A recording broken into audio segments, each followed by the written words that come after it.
Hello everyone and welcome back to Jacqs. Thanks for joining me today. In this video, I'm going to be teaching you how to do the lay flat cover from Tamra Merrill. She is the owner and creator of Country Craft Creations, and she designed this cover for those that had issues with their hand and couldn't really manipulate all the materials easily enough without putting added stress onto their hands and digits. And so this method has been used for many years now. It holds up wonderfully. I've used it in many of my tutorials. And what I thought I would do is come on and just create one video to show you how to create the base design. And then in my videos where I'm actually using it in a project, I will give you all of the measurements, the necessary cardstock, chipboard that's needed to then recreate the lay flat cover. And it will also include the hinge or page hinges for the binding method. So today I'm going to be creating a mini album cover to go over the lay flat cover method with you. But you can use this if you would like a hard cover folio. Sometimes when we make folios, we have a softer cover, but if you choose to make one of chipboard, you can certainly use this method with that as well. So for the project that I'm doing, I'm creating a 6x9 album. So that requires 2 pieces of medium weight chipboard that measure 6x9. My spine is going to be 1x9. Now, of course, your chipboard can be any size that you want it to be. So now that we have the size and our chipboard cut out, the next thing we're going to do is cut cardstock to wrap our chipboard. So here I've used Craft Artisan cardstock from Country Craft Creations to wrap my chipboard. This is an example to show you, but I'm going to walk through doing one with you. So let's talk about our cover first. We have a 6x9 cover. When you go to wrap the cover, we want to add 1 inch to the right and 1 inch to the left, making it 8 inches across. For the vertical, we want to add an inch to the top, an inch to the bottom. So this is a 9-inch piece of chipboard. We add our top and bottom 1 inch, so that makes it 11. So now what we need for our wrap is an 8x11 piece of cardstock. So for any size cover that you're using, you would do the same incremental increases. It doesn't really matter what this size is. You would still add 1 inch to the top and the bottom, 1 inch to each side. So now I'm going to show you how I do the cover. I don't have spacers to get the space in between so I can evenly place this on my cardstock. So what I use is my scoreboard. And since we've added an inch to the chipboard, I now score an inch all the way around on my cardstock that I cut out. My cardstock again is 8x11. So I'm going to score at 1 inch. I'm going to rotate and score again at 1 inch. Repeat that 2 more times. And now what I've created are guides on my cardstock to help me wrap my chipboard. Since I scored this, we have a bit of a divot in our cardstock. What I do is turn the cardstock over to the bumpy side, so that's on top. And you may not be aware, but when you score, you should fold back on the bumpy side. So that's why I flip it. So I've gone ahead and added adhesive score tape to the back of my chipboard. And now I'm going to place this within the score lines, which are my guides, for placement of my chipboard. That's what I like doing this. If you have the acrylic spacers, those work wonderful as well. Now it'll be hard for me to show you this, but as you can see here, there are my score lines as my guide. I'm going to be placing this right on it and lining it up at the top and bottom of my score lines and the left and right.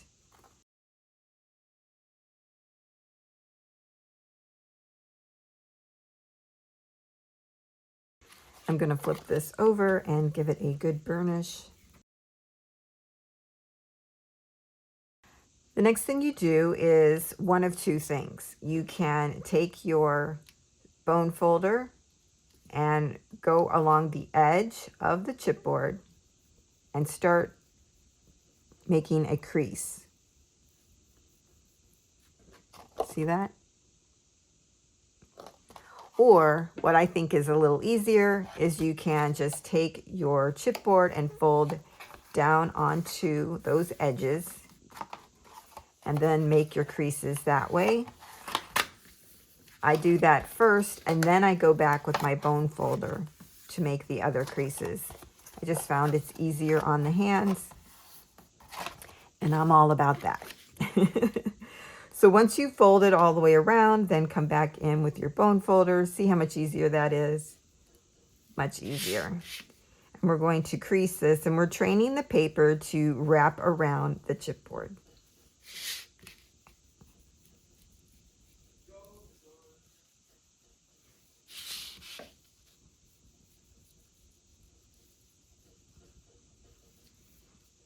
Okay.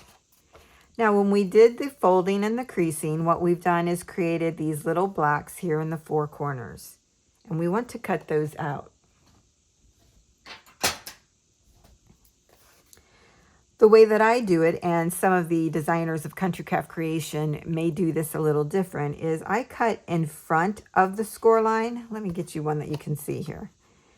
I cut right in front of the score line. I found that when I cut on the score line, sometimes it exposes the chipboard because I'm probably cutting too close. And so to be safe, I always cut slightly in front of the score line. And we're going to cut up on the score line to cut out this little block.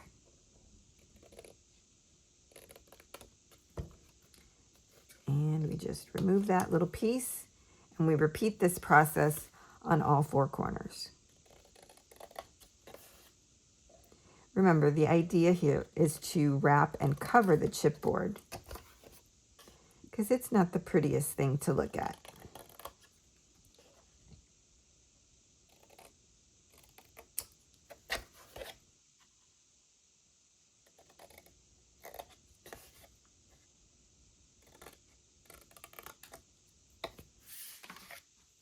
For this next step, you may want to use scissors that has a longer cutting blade area. What we're going to do is take our little wing here and fold this under. When we do that, if you notice, there's like a little hitchhiker, I always like to say, kind of hanging out over the edge. We want to smooth this so it is nice and flat all the way down on the side of our chipboard.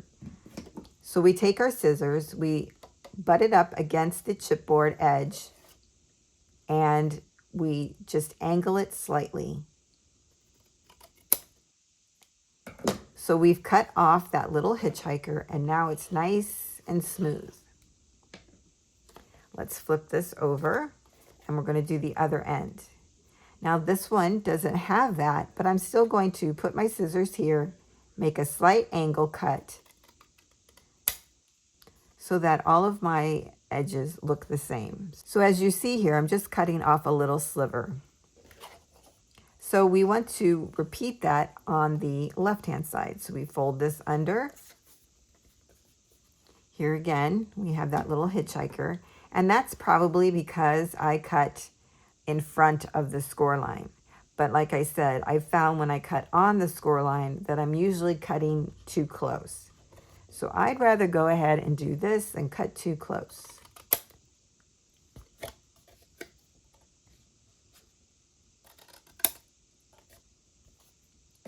Okay, we've done the two sides. Now we're going to do the end. So we fold this in, and now we're going to do the sides.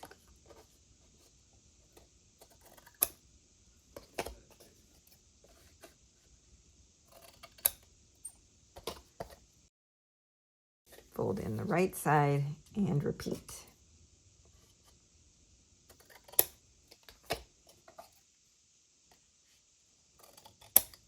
Now your piece should look like this. It has nice mitered corners.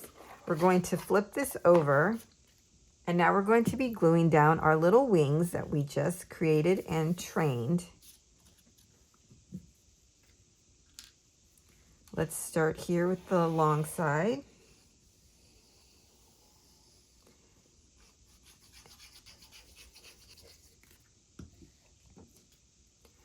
I take my bone folder, I go to the center,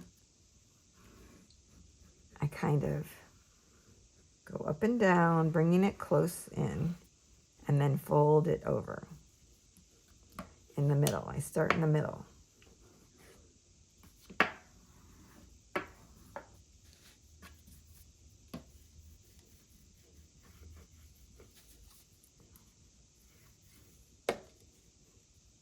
Let's repeat this on the other side. I'm just going to turn it around.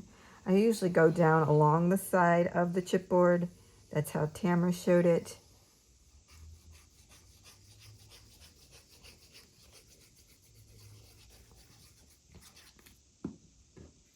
Again, we take our scoring tool, rubbing up against the edge of the chipboard just to bring it close, and then I go straight in the middle and start folding it over.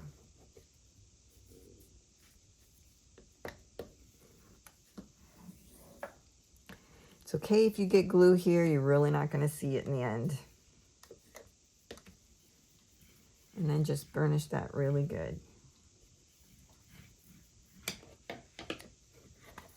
Okay, now let's do our short ends. Just repeating the same process.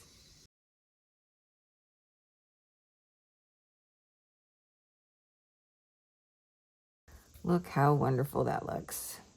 I love it.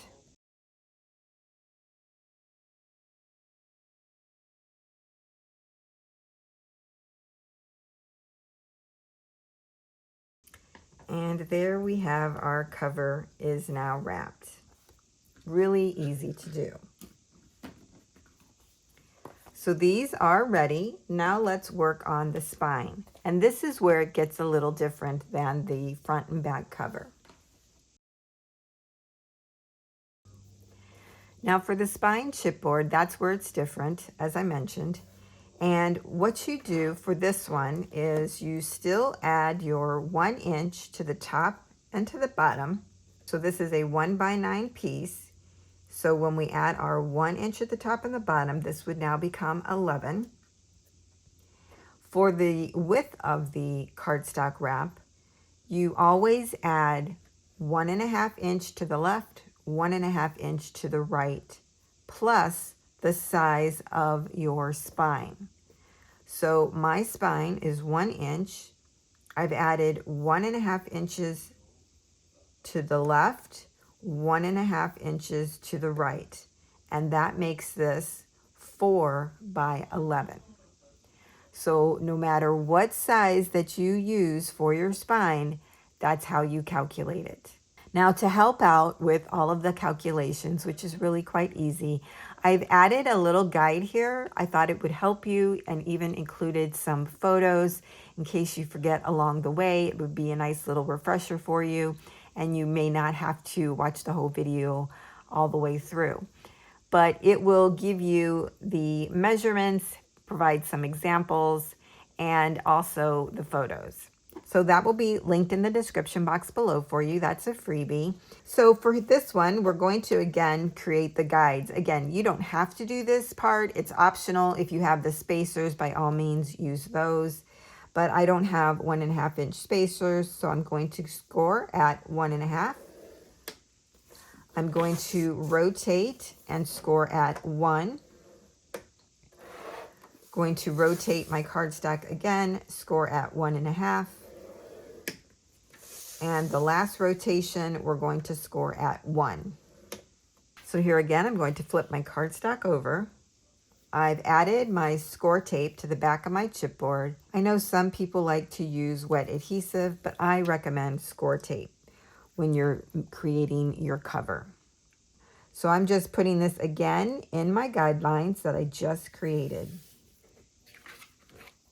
I'm going to flip that over and burnish. And again, I'm going to go along the edges and crease all the sides.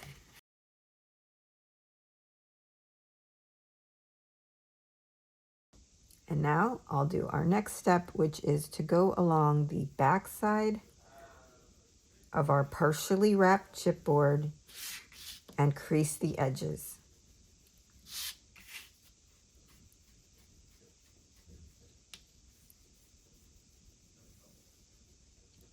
This also helps when we go to put it all together. Okay, so once again, we have our 4 corners that we want to cut out. And I'm just going to repeat the same process that I just showed you. So I'm going to put this on fast mode a little bit. Nothing changes here, just doing the same thing, cutting slightly before the score line and cutting out the corner square. Well, this one looks like a rectangle.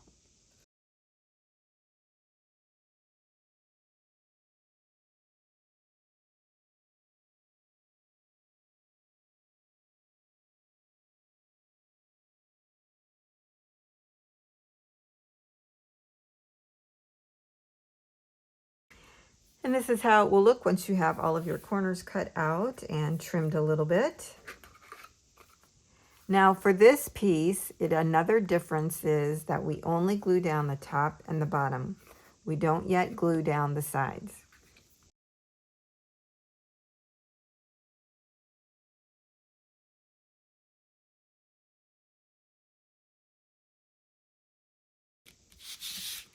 I'm going to go over these one more time to get them prepared as we get ready to adjoin our spine with our covers. As I was putting this video together, I realized that there was a section of the video that was missing, and that was putting our spine and our covers together to actually create the album. So to bridge that gap, what I did was I went and created another cover.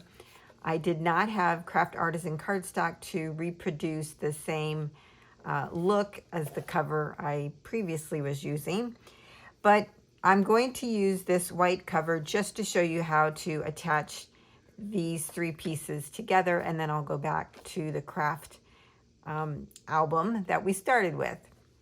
So here, the only thing different is I used a spine that was 1 3/8 inches wide, but as you can see here, I still added my 1.5 to each side. So this again just shows you that it doesn't matter what the chipboard size is, you still add your 1.5 to each side. So when you're ready to put the 3 pieces together, what you're going to do on the outside wing of our spine piece, you're going to add adhesive about 1/4 of an inch down from the edge of the chipboard. That's why we crease it, so you can really see the definition along the edge of the chipboard. We're going to go down about 1/4 of an inch and add adhesive all along this area.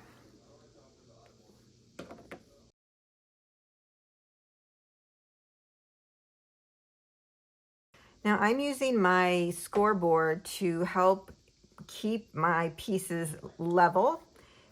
I'm going to use the edge of the scoreboard here. I'm going to put my spine piece all the way over to the left-hand side, just squaring it off in the scoreboard. If you don't have that, you could use the edge of your ruler or something else to ensure that your pieces are level. So you're going to take one of your covers. You're going to put the wrap side out, the unwrapped side on the inside. What we're going to do now is butt up the 2 chipboard pieces together like that. So because we have that little indentation, it's like almost like a little cradle, we're going to put these right next to each other.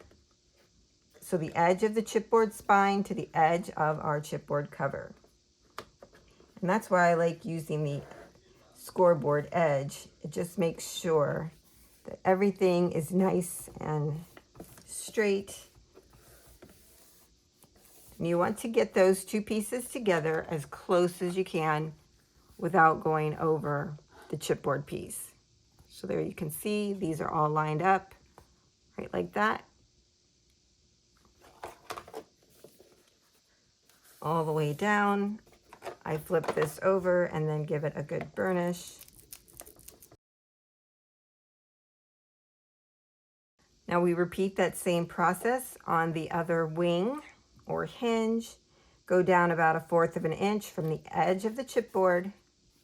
You can even take your bone folder and go up against it one more time. That gives you really nice definition there.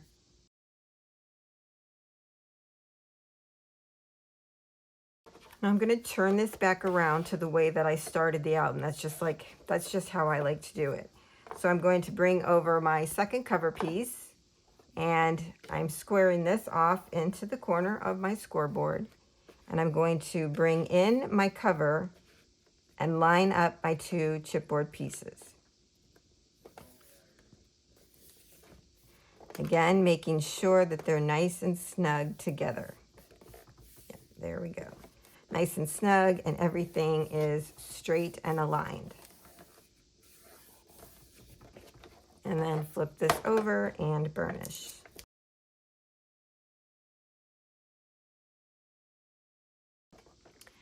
And at this point, we're going to return to the craft album cover and continue our base tutorial. Now that we have our chipboard pieces together, the next thing we want to do is add a piece of cardstock to cover the spine area to give it more strength. When we do that, we're going to cover the wings as well as the spine. We're also going to add an additional inch to the right and left hand side. This just spans out the strength and security that the spine will have. So for our inside cardstock piece to cover our spine and our wings, the only difference here is we're adding additional 2 inches, 1 on each side of the spine area. So if you recall, we added 1.5, 1 and 1.5, which was 4 for the spine. We're going to add 2 more inches for 1 on each side, and that makes it 6 inches. And of course, the height of this cardstock piece is going to be the height of your album. I also like to cut my piece slightly under the size of my album. So this is 9 inches. So I cut off about 1 1/16 inch, something like that, because when I go to place this down, I want it to be slightly under the edge of my cover. So here's the edge, and I want this cardstock piece to be slightly under. If you make it the same height, it's the same height as the album, and sometimes, it might show on the other side. So cutting that slight little bit off really helps keep it in proportion. Add your adhesive to the back side. Again, I recommend using adhesive tape. So I'm just going to remove this.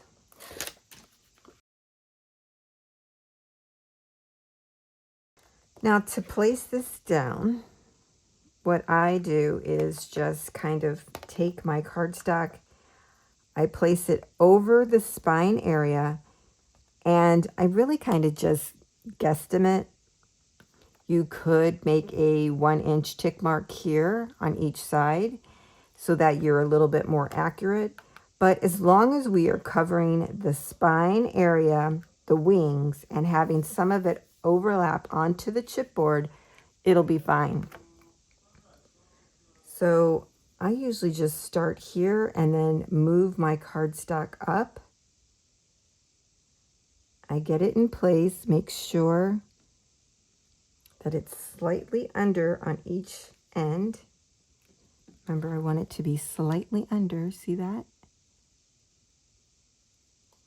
And slightly under down here as well.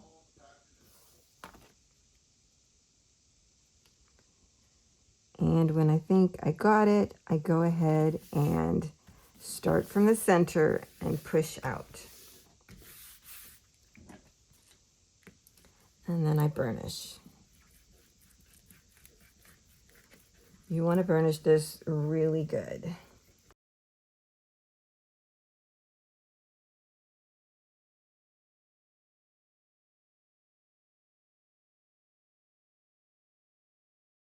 Okay, now what we want to do is take our bone folder. We're going to start on the left-hand side. We're going to be lifting up nice and easy. We're going to find where our two chipboard pieces came together, and an easy way to do that is to look here at the bottom. You'll be able to see that. I place the tip of my bone folder there, and I start going along the edge while I'm lifting up on this side. You can see it starts to get that definition. Now don't push too hard. You don't want to put a hole in your cardstock. Okay, and just lift up.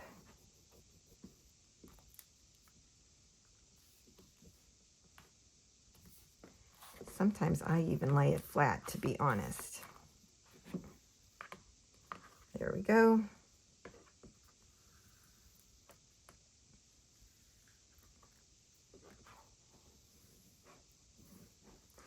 Let's do that on this side. Again, I'm finding where the two chipboard pieces came together. I see that here. And I'm lifting on this side and burnishing with the right-hand side.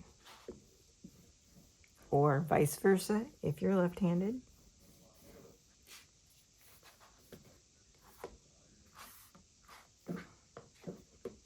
You don't have to push down like that if you don't want to. I just do it.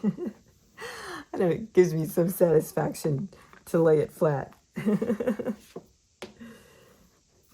But what we've done then is really defined the area of our spine and our front and back cover. So if we close this, we now have our album all together. Now in this video, I really didn't want to go into the details about the actual hinge that you use in this album, but I did want to mention the two options. One would be an L hinge and the other would be a hidden hinge. An example that has this hidden hinge here. Whenever I use this type of hinge, I'll give you that information in that particular project video. So I'm not going to go over how to do this right now. If you want to see an example, I will link my 8x8 interactive mini album where I walk through the creation of this particular sized album using this type of hinge. It's a really good one and I go into details, so I'll leave that one linked down below if you're interested in that right now. The next type of hinge that you can use is an L hinge. Typically, you would take your cardstock for your base page and you would score at 1/2 inch. When you do that and then fold and burnish, what it creates is an L, and that's how you get the L hinge, because you would add adhesive to the back side of that hinge that we just created and put that down into the album. So then your page would turn and this hinge here would be glued down to your spine. When I use the L hinge, I typically score at 1/2 inch and then I score at 3/4 inch. What that does is gives you a 1/4 inch gusset between the hinge and your actual page. So when we fold anything over, if it goes over a little bit, it won't rub onto your spine. Sometimes if you don't use an additional gusset, the two pieces can meet and rub. Nobody wants that, right? So having that nice 1/4 inch gusset is really handy. That's what I did in this album here. It also helps in your album pages laying flat. So here you can see the 1/4 inch gusset right there and here. So that's how I'll be doing mine, with the 1/2 inch for the hinge and 1/4 of an inch for the gusset whenever I do an L hinge. But as I mentioned, I'll leave those particulars in each of the projects that I create. So that's it. That's how you create the lay flat cover. I hope that I have provided all the details in this video on how to put this together. Don't forget to pick up the free handout that goes along with it to just give you some little guidance in case you forget along the way. And it will reiterate all of the measurements and how to calculate out how to create this lay flat cover. And I also hope you join me in one of my future projects where I'll be using this method. So I'll see you then.